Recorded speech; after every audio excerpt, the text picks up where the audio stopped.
Apakah ciri orang yang sudah mencapai kesadaran spiritual itu punya penglihatan keenam? Bisa tahu masa depan? Saya kasih tahu, itu yang salah kaprah. Untuk tahu masa depan, untuk tahu yang belum terjadi, gak usah belajar spiritual. Gampang belajar ilmu itu. Ciri orang yang sudah sampai pada kesadaran yang tinggi, akhlaknya mulia. Bukan jadi peramal. Untuk mengasah ketajaman itu gampang, tidak usah belajar spiritual. Untuk membuka penglihatan ke dimensi itu tidak usah belajar spiritual. Ingat, Nabi Muhammad diutus ke dunia bukan untuk menjadi tahu masa depan, masa itu, tidak. Beliau datang ke dunia untuk memuliakan akhlak. Jadi oleh karena itu, ciri orang yang sudah sampai kesadaran spiritualnya tinggi, akhlaknya mulia. Itu indikatornya.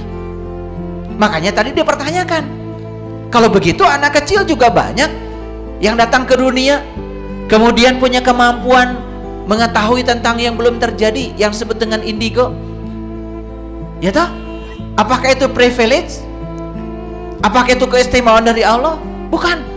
Allah tidak pernah mengistimewakan satu orang dan tidak mengistimewakan yang lain, karena Dia Maha Adil. Allah memperlakukan semua kita sama. Kenapa ada kemampuan anak kecil bisa meramal masa depan? Itu dari kesadaran masa lalunya. Dari kesadaran masa lalunya. Kalau dia datang ke sini, bukan di kehidupan yang sekarang saja. Dia sudah mengasah potensi itu di kehidupan yang sebelumnya, sehingga di kehidupan yang sekarang dia masih punya dari kesadaran yang lama kemampuan itu. Jadi puncaknya spiritual itu adalah akhlak, Mas Nur. Makanya saya bilang tadi, ciri orang ilmunya benar, lihat saja akhlaknya beres apa tidak, rumah tangganya benar apa tidak. Makanya kalau saya, ya ciri orang benar nggak ilmu, ya lihat aja beres nggak dengan istrinya, beres nggak dengan anaknya, gitu. Jadi kita bagaimana mengatakan ilmunya tinggi kalau urusan yang terdekat saja, dengan orang yang terdekat saja sekasur ada konflik.